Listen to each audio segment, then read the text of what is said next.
सुनो जी, मैं जा रही हूँ अपनी माँ के पास। हाँ हाँ जाओ, मैं थोड़े ही रोक रहा हूँ। सुनो जी, आप रोक भी नहीं सकते। हाँ, आए बड़े रोकने वाले। चल गुड्डू अपनी नानी के पास।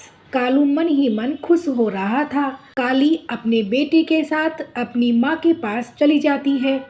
कालू भी अपने दोस्त कबूतर के पास जाता है। कबूतर भाई, काली गई मायके, कम से कम घर में शांति रहेगी, नहीं तो वो रहती है तो मेरा दिमाग ही खा जाती है। माँ, काली तुम अब की बार कालू से लड़ाई करके तो नहीं आई हो ना? अरे नहीं नहीं माँ, वो क्या है ना, गुड्डू की स्कूल की छुट्टी है तो मैं आपके पास चली आई। नानी, मैं जा रहा हूँ घूमने। गुड्डू, कोई बदमाशी मत करना। ठीक है नानी। गुड्डू उड़ता हुआ जाता है और एक पेड़ पर बैठ जाता है। तभी वहाँ एक कौई आती है। तुम कौन हो? तुम्हारा नाम क्या है? मेरा नाम मुन्नी है, मैं इस जंगल में रहती हूँ। और तुम? मैं पहाड़ी जंगल में रहता हूँ, मैं अपनी नानी के घर आया हुआ हूँ। अच्छा अच्छा, मैं तो यहाँ मिट्टी और पेड़ के पत्ते और टीट के ढूंढने आई हूँ। मैं अच्छे अच्छे घोंसला बनाती हूँ और उन घोंसलों को बेचकर 2 वक्त का अनाज मुझे मिल जाता है। अरे वाह, तुम्हें घोंसला बनाना आता है? हाँ हाँ, मेरी माँ ने मुझे घोंसला बनाना सिखाया है। तुम्हारी माँ और पापा कहाँ है? मेरे पापा मम्मी एक हादसे में गुजर गए, मैं अकेली हूँ। मुन्नी जी, मुझे आप बहुत पसंद हो, मैं आपसे शादी करना चाहता हूँ। गुड्डू जी, आपकी मम्मी मना नहीं करेगी क्या? अरे नहीं नहीं मुन्नी जी, मेरी मम्मी मना नहीं करेगी। बेचारी मुन्नी भी क्या करती, वो भी अपने लिए कहीं न कहीं आश्रय ढूंढ रही थी। और गुड्डू और मुन्नी दोनों उड़ जाते हैं। माँ, ये मुन्नी है, मुझे जंगल में मिली है और ये अकेली रहती है, इसे घोंसला बनाना आता है। अच्छा बेटा, तो तुम अपने लिए खाने की व्यवस्था कर लेती हो? हाँ माँ जी, मैं शुरू से अपने लिए खाने की व्यवस्था करती आई हूँ। अरे वाह बेटा। मामा, आपको तो पता है मेरा पति तो निकम्मा है, यही हम सबके लिए खाने की व्यवस्था कर लिया करेगी, क्यों न मैं इसको हाँ कर दूँ। हाँ हाँ बेटा, ये मुन्नी है, इसकी माँ भी बहुत मेहनती थी और ये भी बहुत मेहनती है।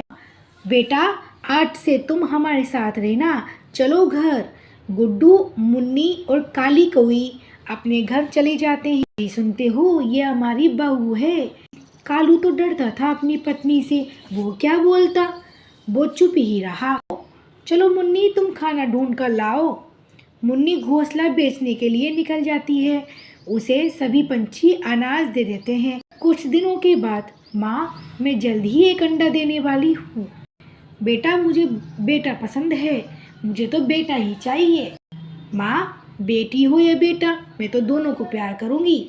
चल तू मेरे साथ डॉक्टर के पास।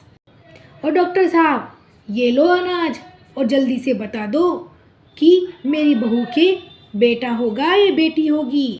अरे काली बहन, तुम्हारी बहू के तो बेटी होगी। अरे गुड्डू बेटा, पता नहीं कहाँ से लेके आ गए इसे हम, इसके तो बेटी होगी।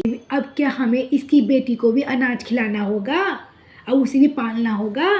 गुड्डू बेचारा चुप ही रहता है। बहस करते करते सब सो जाते हैं। अगले दिन मुन्नी अंडा दे देती है। गुड्डू जी, ये देखो अंडा।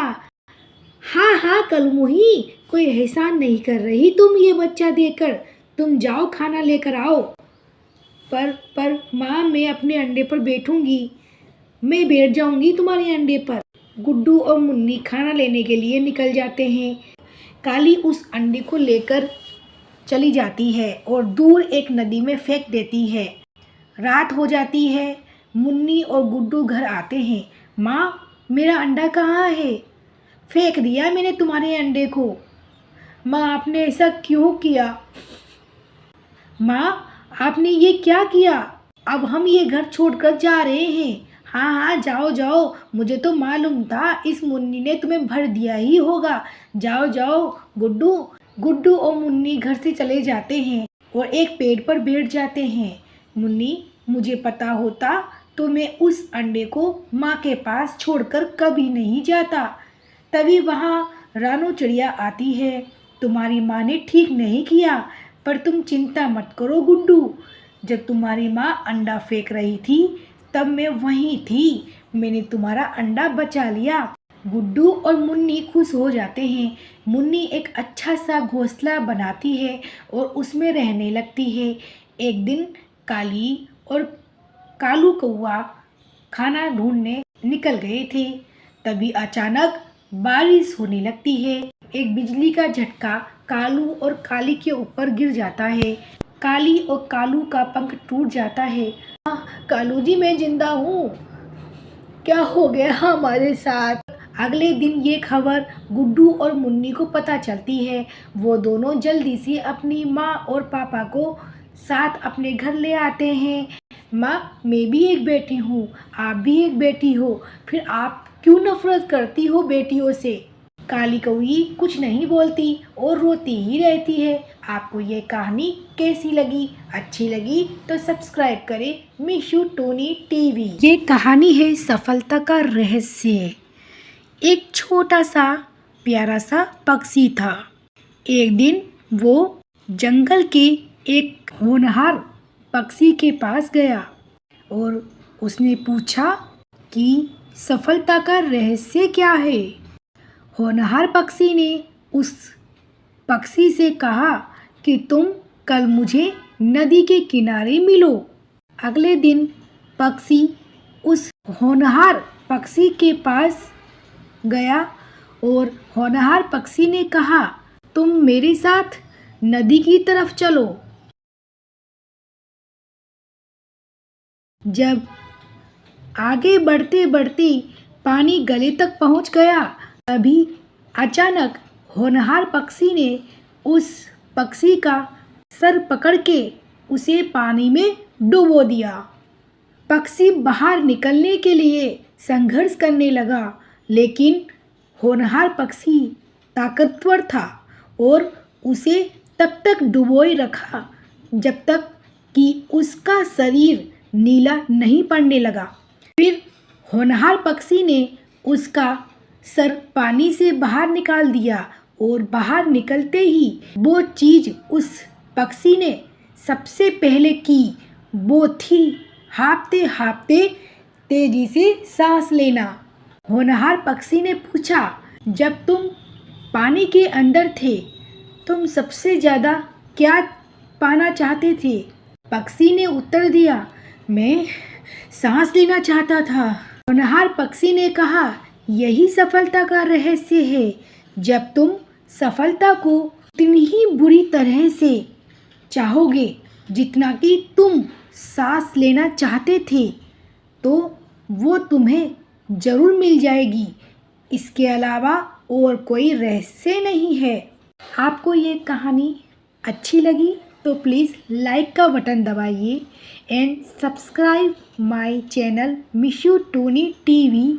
मिलते हैं नेक्स्ट कहानी में। एक पक्षी हमेशा की तरह अपने नाई की दुकान पर बाल कटवाने के लिए आता था। बाल कटाते वक्त अक्सर देश दुनिया की बातें हुआ करती थी और आज भी ये सिनेमा, राजनीति और खेल जगत आदि के बारे में बातें कर रहे थे।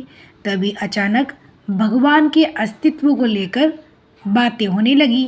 कालू भाई, आपकी तरह मैं भगवान के अस्तित्व में विश्वास नहीं रखता। अरे नाई भाई, तुम ऐसा क्यों कह रहे हो? क्या हुआ? अरे ये समझना बहुत आसान है कालू भाई। बस गली में जाओ और आप समझ जाओगे कि भगवान इस दुनिया में नहीं है। आप ही बताइए ना कालू भाई, अगर भगवान होते तो क्या इतने लोग बीमार होते? क्या इतने लोग अनाथ होते? अगर भगवान होते तो किसी को कोई दुख दर्द नहीं होता। मैं ऐसे भगवान के बारे में नहीं सोच सकता जो इन सब चीज़ों को होने दे। आप ही बताइए ना कालू भाई, कहाँ है भगवान? कालू भाई एक क्षण के लिए सोचने लगे। कुछ देर सोचने के बाद बहस आगे ना बढ़े इसलिए कालू भाई चुप ही रहे। नाई ने अपना काम ख़त्म कर दिया और कालू भाई कुछ सोचते सोचते दुकान से बाहर निकले और कुछ दूर जाकर खड़े हो गए। कुछ देर इंतज़ार करने के बाद उन्हें एक लंबी दाढ़ी मूंछों वाला एक अधेड़ पक्षी दिखाई दिया। उसे देखकर लगता था मानो वो कितने दिनों से नहाया धोया नहीं है। कालू भाई तुरंत नाई की दुकान में वापस चले गए और बोले, अरे नाई भाई, इस दुनिया में कोई नाई भी नहीं होते हैं। भला ऐसे कैसे नहीं होते कालू भाई? मैं साक्षात तुम्हारे सामने खड़ा हूँ कालू भाई। नहीं नहीं नाई भाई, नाई होते ही नहीं है इस दुनिया में, वरना नाई होते तो किसी की भी लंबी दाढ़ी मूंछ नहीं होती। पर वो देखो सामने उस आदमी की कितनी लंबी दाढ़ी मूंछ है। अरे नहीं कालू भाई, बहुत लोग ऐसे होते हैं जो हमारे पास नहीं आते हैं। बिल्कुल सही नाई भाई, यही तो बात है कि भगवान भी होते हैं पर लोग उनके पास नहीं आते हैं और ना ही उन्हें खोजने का प्रयास करते हैं, इसलिए दुनिया में इतना दुख दर्द है। आपको ये कहानी कैसी लगी? अच्छी लगी तो प्लीज़ सब्सक्राइब करें मिशू टोनी टीवी।